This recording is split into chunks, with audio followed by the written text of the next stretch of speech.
យ៉ាងច្បាស់ដូចនេះក៏ដោយក៏យើងនៅតែបន្តការប្រឹក្សាជាមួយនឹងសាច់ញាតិរបស់គេដែរចម្រើនពូជាពិសេសសំខាន់បំផុតភរិយារបស់គាត់ដែលគុណម្ចាស់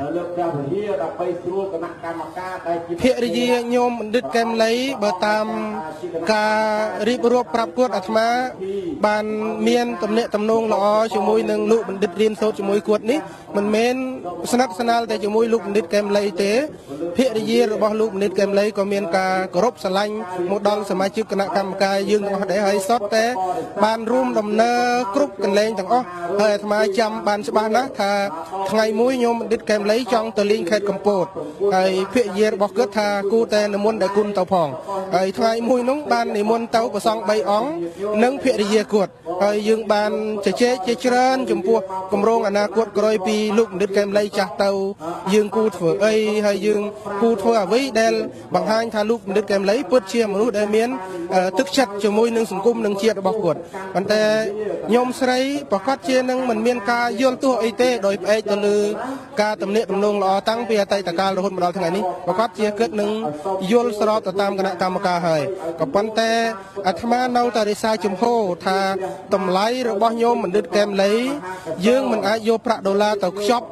ឬក៏យកអ្វីៗទៅខ្ចប់បាននោះទេមានតែគុណធម៌និងការស្រស់ស្រួលគ្នាមានតែការធ្វើទាំងធ្វើល្អទេដែលអាចខ្ចប់តម្លៃសពញោមបណ្ឌិតកែមលីបានដូច្នេះបើមានការឆ្លោះប្រកែកគ្នាមានការយល់មិនស្របគ្នាក្នុងការបញ្ចុះសាកសពប្រកាសជាយើងខំប្រឹងធ្វើឲ្យតម្លៃរបស់ញោមបណ្ឌិតកែមលីបាត់បង់ហេតុដូច្នេះហើយបានគណៈកម្មការយើងព្យាយាមធ្វើការសម្របសម្រួលគ្រប់រឿងចម្រើនពរយើងមិនអាចធ្វើការសម្រេចចិត្តម្នាក់ឯងបានទេអរគុណទៅគុណម្ចាស់ចុងក្រោយខ្ញុំកណាសូមដែលគុណម្ចាស់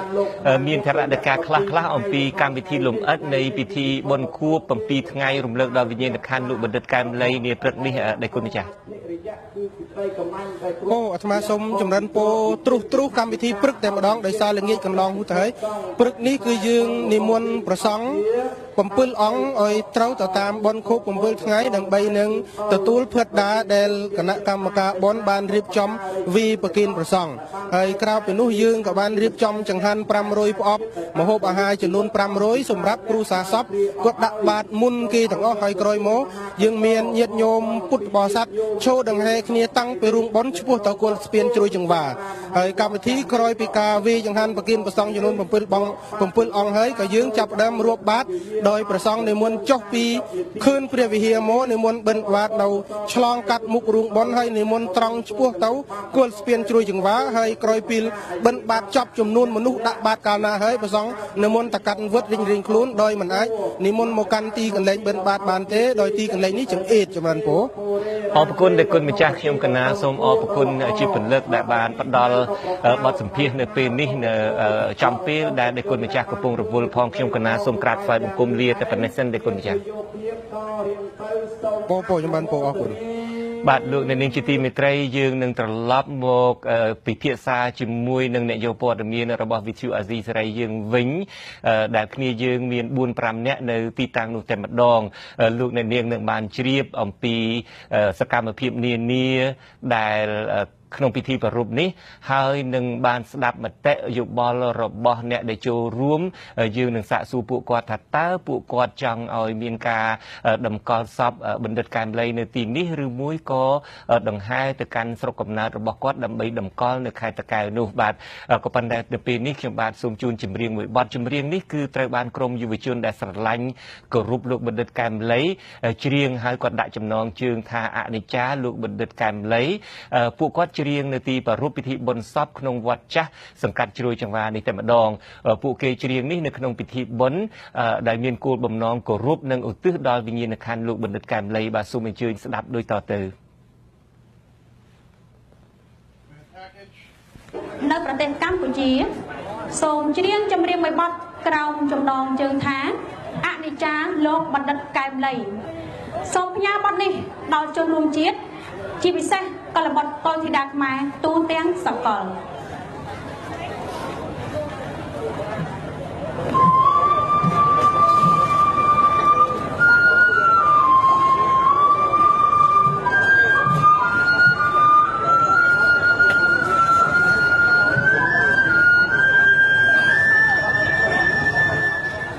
អើយអើ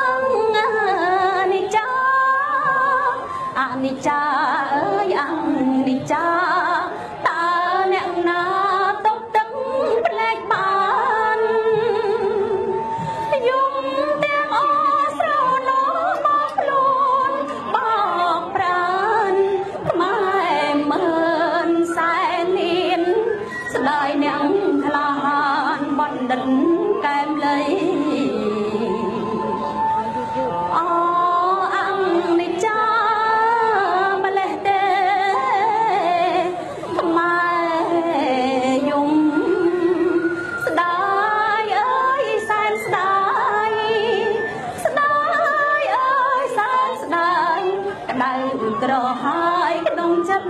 គ្រប់គ្នាខំនឹងខ្មាំងរិះសា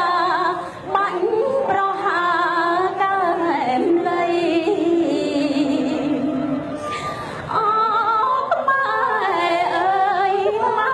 របើខ្មែរស្លាប់រួមរឿងជាតិណាស់ហៅនាងវេរាំបរងបណ្ឌិតកែមលៃបាត់មែនរូបឆោសំហនតែប្រលឹងនៅរួមគេឈ្មោះគេយួងដាំអង្គដល់បុតចូលយើងតំតក់ស្លុតរួមប្រយុទ្ធឈ្មោះទៅមុខយកជ័យខ្មែរប្រុសស្រីក្រោកឡើង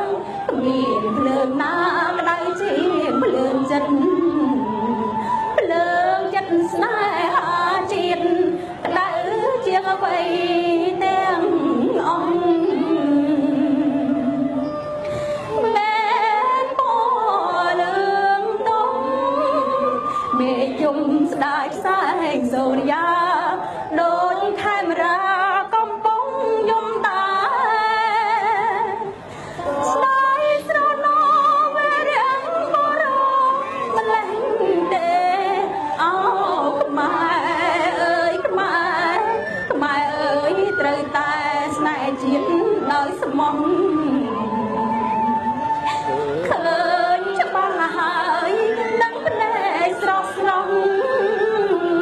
មើលចុងព្រមតែស្មោះនឹងខ្មែរមិនខ្លាចទេមរណាអោអញ្ចាបណ្ឌិតកែមលៃលោកស្មងត្រង់នឹងជាតិមិនភ្លេច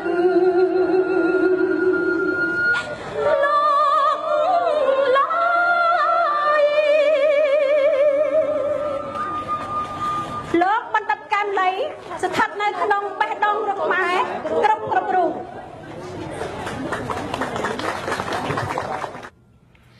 បាទលោកនាងជាទីមេត្រីខ្ញុំបាទសូមអរគុណលោកនាងកញ្ញាដែលបានមកចូលទស្សនាការផ្សាយពិសេសរបស់ VTV អាស៊ីសេរីតាមបណ្ដាញសង្គម Facebook បាទដូចខ្ញុំបាទជម្រាបពីខាងដើមយើងផ្សាយរៀបចំកម្មវិធីពិសេសនេះឡើងដើម្បីចូលរួមក្នុងការប្រារព្ធខួប7ថ្ងៃគោរពវិញ្ញាណក្ខន្ធលោកបណ្ឌិតកែមលីដែលត្រូវបានឃាតករបាញ់សម្លាប់កាលពីថ្ងៃទី10ខែកក្កដាកន្លងទៅនេះហើយការផ្សាយ4ម៉ោងរបស់យើងនេះចែកចេញជា3 វគ្គដែលហេតុថាតាមក្រិតក្រមរបស់ Facebook យើងអាចផ្សាយម្ដងបានតែ90នាទីគឺ1ម៉ោងកន្លះ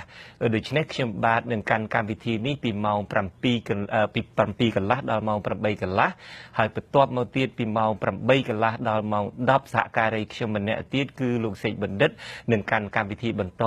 ហើយខ្ញុំបាទក៏នឹងត្រឡប់មកកាន់កម្មវិធីឡើងវិញនៅវគ្គទី3គឺចាប់ផ្ដើមពីម៉ោង10ដល់ម៉ោង11បាទជាបន្តទៅទៀតនេះខ្ញុំបាទវិលត្រឡប់ទៅកាន់វត្តចាស់វិញ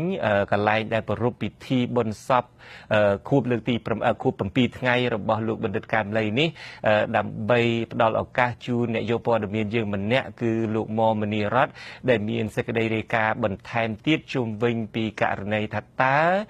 សពរបស់លោកបណ្ឌិតកែមលីនេះនឹងត្រូវ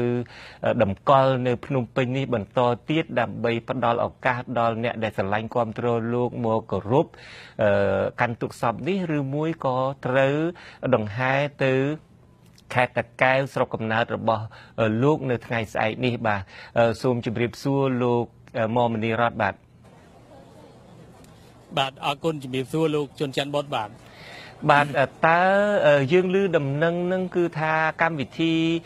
ដង្ហែសពរបស់លោកបណ្ឌិតកែមលីនឹងគឺផ្លាស់ប្ដូរជាប់ជានិច្ចនឹងតើយើងដែលជាអ្នករាយការណ៍ព័ត៌មានទៅវិញពីក្រោយឆាកទៅវិញតើយើងដឹងព័ត៌មានលម្អិតអីខ្លះតាក់ទងអំពីការម្ដងថាតម្កល់ទុកនៅទីនេះម្ដងថាដង្ហែហើយទីបំផុតថាតម្កល់ទុកនៅទីនេះវិញតើមានព័ត៌មានលម្អិតអីខ្លះទៀតដែលយើងអាចដឹងពីក្រោយ ដោយការប្រកាសជាផ្លូវការរបស់គណៈកម្មការរៀបចំពិធីបុណ្យនេះបាទសូមអញ្ជើញលោកមនីរតបាទអរគុណបើតាមពិនិត្យក្រៅឆាកបានសេចក្តីថាសាច់រឿងនេះគឺជាការខ្វែងគំនិតគ្នានៅក្នុងគណៈកម្មការនឹងតែម្ដងបានសេចក្តីថាខ្ញុំទទួលសាច់រឿងទាំងសងខាងគឺពីដំបូងឡើយខ្ញុំបានជជែកជាមួយបដិជគុណ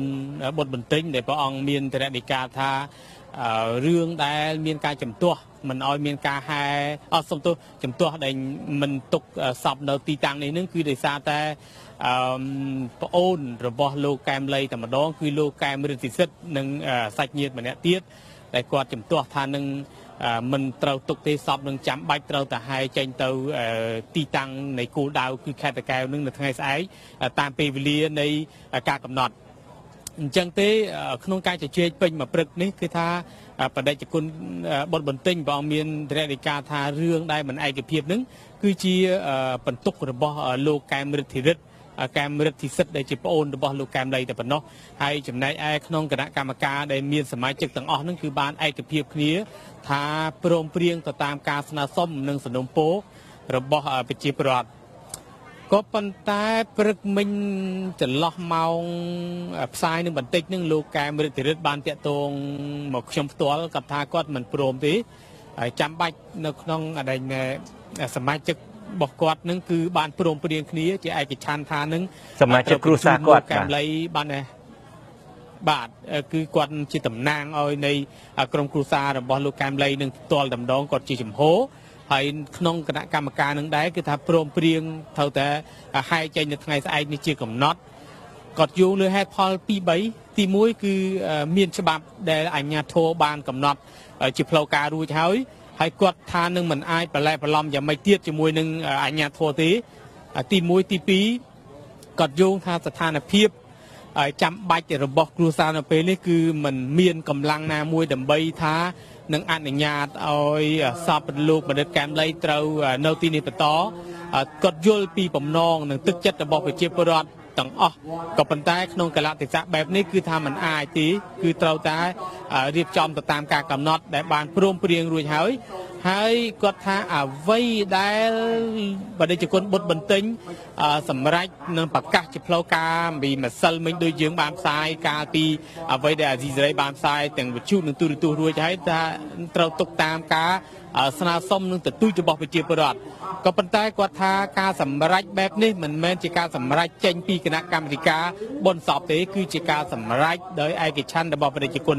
បុត្របន្ទិញតែម្ដងអញ្ចឹងទេក្នុងកលៈទេសៈបែបនេះយើងឃើញថារឿងក្រៅឆាកជាការខ្វែងគំនិតគ្នាទាំងស្រុងរវាងគណៈកម្មការនៃពិធីនឹងតែម្ដងហើយព័ត៌មានលម្អិតយ៉ាងណាបន្តទៀតខ្ញុំនឹងជជែកជាមួយនឹងលោកកែមរិទ្ធិសិទ្ធដែលជាប្អូនបង្កើតរបស់លោកបណ្ឌិតកែមលីតាមូលហេតុជាក់លាក់នៃសាច់រឿងនឹងទៅជាយ៉ាងណាទៅវិញហើយយើងក៏នឹងព្យាយាមហៅទៅកាន់អាជ្ញាធរដែលជាសាលាក្រុងភ្នំពេញថាតើសាលាក្រុងមកដល់ពេលនេះបានទទួលព័ត៌មានលម្អិតយ៉ាងណានេះគឺជាសេចក្តីរាយការណ៍បឋមដែលយើងបានទទួលថាវាមានការខ្វែងគំនិតគ្នាមកដល់ម៉ោងនេះឃើញថាចន្លោះពីនេះទៅមុខទៀតនឹងមានរឿងអីកើតឡើងប៉ុន្តែជាចំហគ្រួសាររបស់លោកបណ្ឌិតកែមលីដែលមានតំណាងគឺលោកកែមរិទ្ធិសិទ្ធនឹងគឺថាចាំបាច់ត្រូវតែហែកចេញនៅថ្ងៃស្អែកនឹងជាកំហិតហើយបាទតើលោកកែមរិទ្ធិសិទ្ធដែលជាប្អូនបង្កើតរបស់លោកបណ្ឌិតកែមលីនេះដែលថាជាតំណាងគ្រួសារនឹងតែខាងបងប្អូនបង្កើតរបស់លោកកែមលីឬមួយតំណាងទាំងភរិយារបស់លោកកែមលីដែរពីព្រោះបើខ្ញុំសួរបែបនេះពីព្រោះថាបើតាមថេរដីការបស់